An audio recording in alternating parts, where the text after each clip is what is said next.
Today's movie is a loose adaptation of a manga by a famed horror mangaka Junji Ito. Due to the darkness of his work, he's often dubbed the Stephen King of Japan.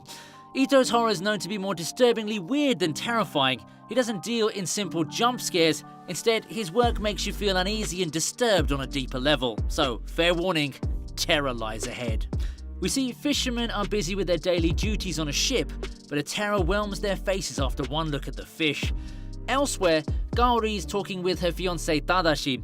He's checking on her over the phone as they're in different cities. Gaori's on a vacation with her friends Aiki and Erika in Okinawa, while Tadashi's in Tokyo. Aki's a shy introvert, and I'm sure we anime fans can relate, while Erika's the total opposite. Let's just say she's more into the carnal pleasure of life. Anyway, after a long day of exploring Okinawa, the girls head back. On the way, they smell a horrible stench, like a decomposing body. They ignore the smell and head back to their lodgings. To their surprise, as soon as they open the door, a gush of that same stench hits them in their faces. As soon as the girls manage to vent out the stench, Aki notices a rat-sized creature lurking around the room. Now, they're terrified, but Gaori pulls herself together and smashes it behind the furniture. The creature's a freaking fish with spider legs, and nobody knows what kind of godforsaken place it crawled out of. Gaori puts it in a plastic bag as it smells horrible and throws it in the trash. Later that night, she tells Tadashi about this weird creature, to which Tadashi replies that he'll ask his big-name scientist uncle about it. As they chat, the plastic bag with the spiderfish creature puffs and flies away.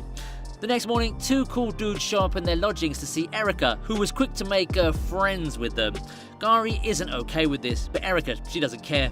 She calls the guys to her room, and as they start getting a little bit frisky, the guys smell something horrible. Now, obviously, Erika thinks that's kind of rude telling a lady that she stinks, but it's not her. It's a CGI shark with spider legs behind them. What an ungodly combination. The guys run out and the hellspawn grabs Erika's skirt. Gaori helps as Aki cowers in fear. I mean, we can't really judge her. None of us have ever been faced with a shark crossed with a freaking spider now, have we? After Erika's freed, Aiki grabs her leg and asks for help, to which Erika replies by kicking her in the face. Again, we can't judge Erika either, because it's a freaking shark-spider hybrid right here in front of her. We don't know how people would react after seeing that nightmare with their own eyes. Anyway, instead of running outside and calling for help, they go upstairs and lock themselves in a room. It's a very high IQ move there, isn't it? I don't know why movie characters always do this in movies. It doesn't make any sense.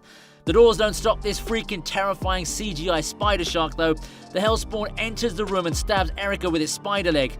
Things could get worse, but Gaori comes in clutch and tricks the hellspawn into crashing out of the window. Finally, it falls and dies. But what's this? The whole city's swarming with these hellish spider fish things. I'm sorry for actually criticizing Gaori earlier. Turns out not leaving the house was a good call after all. Everyone's terrified except reporters who are reporting in the middle of this. They're seemingly unfazed. The whole country knows about this, and Tadashi immediately calls to tell Gaori he's on his way to Okinawa, but something attacks him and the call's cut short. Gaori panics and decides to leave immediately for Tokyo.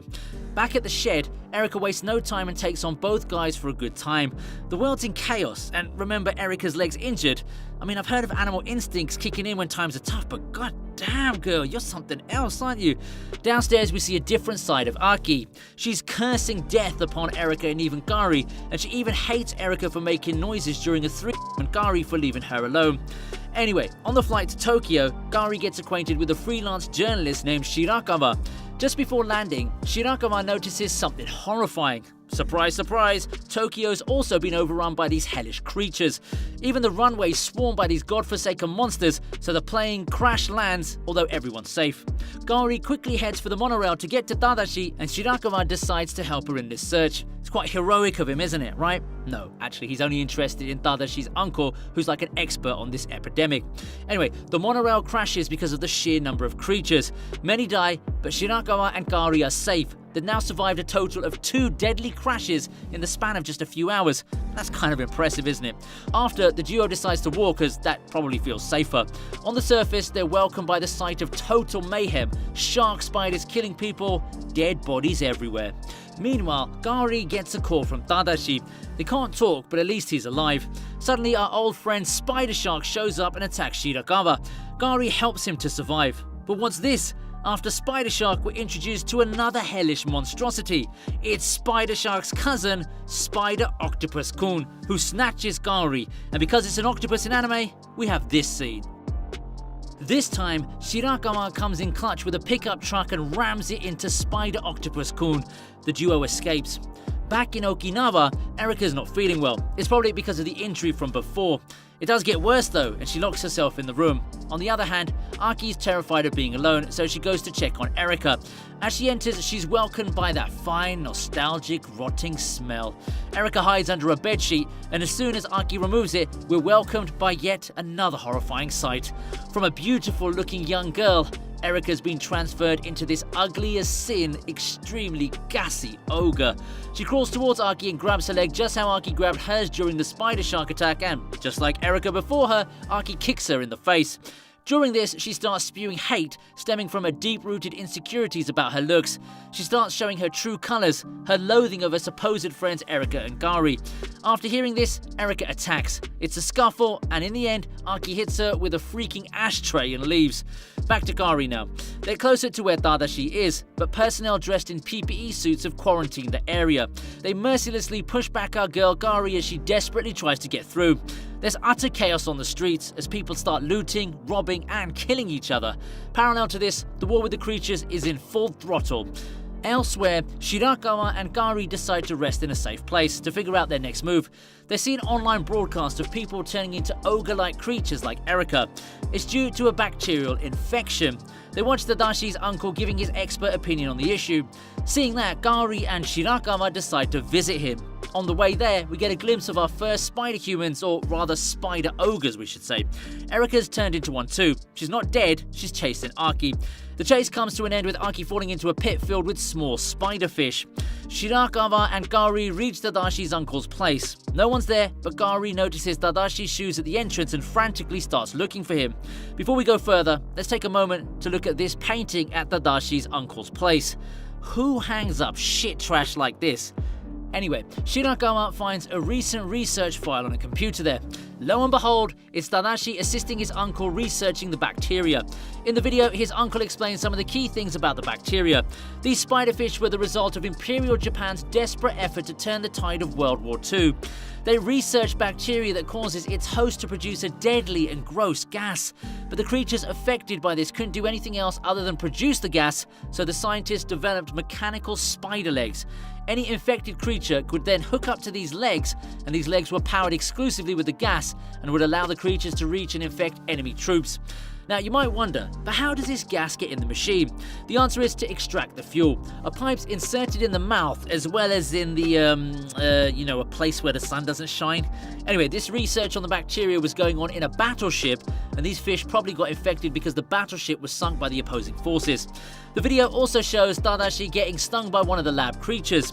Seeing this, Gari panics and runs for the basement where the video was being shot. Being a true journalist, Shirakawa copies the videos on his pen drive as evidence before trailing behind her. In the lab, she sees a creature standing still in the room. A closer look renders Gari paralyzed with sorrow. It's Tadashi in a horrifying state. Suddenly, Tadashi's uncle shows up. At first, he's considerate, but then he proudly showcases Tadashi as his creation. We should have seen this coming. No normal person would have something like that hanging up on their wall. This guy is mad. He's happy because his personal gas-powered spider legs prototype is working as well as the others. He's fascinated by gas and how it controls the machine on its own if it's alive. During this insane monologue, infected Tadashi goes out of control and stabs him through his stomach before running away. Gari chases him, or rather it, and even after Shirakawa's plea that Tadashi's already gone. The streets are now overrun with infected humans, and now they're merging to form disturbing giant machines. Not even guns work on them now. Humans are losing this war. The gas is sentient now, as it's grabbing the infected and piling them on the giant machines. In the middle of this incredibly depressing sight, Shirakawa encounters a circus. The ringmaster tells him about gas being something otherworldly, as it takes on a soul-like appearance when ignited, so maybe it's a superior life form. These circus people bring Tadashi on the stage, and Gari shows up too. She calls him, and he approaches her like he remembers his love for her. But this weird romantic reunion's cut short when the other infected start attacking Tadashi. With a tear in his eye, he extends his hand out to reach for Gari before being horrifyingly ripped to shreds. After this, Shirakawa escorts Gari to the shore where the ship's leaving for another country stationed. However, he can't go with her since he's also infected, so he hands her all the footage and the data he's collected in the hope that it will benefit humanity someday. He admits to Gari about his selfish motives when he first decided to go with her.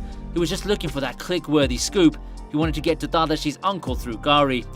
The captain of the ship reveals that these machines aren't human-made, as they don't appear to have any screws or anything. Then we see that humanity has lost this war, and these grotesque creatures are now all over the world. And on that incredibly painful note, the film ends. But there's a silver lining though. Gari was also infected, but the virus doesn't seem to affect her. So who knows, maybe her immunity can later save the world.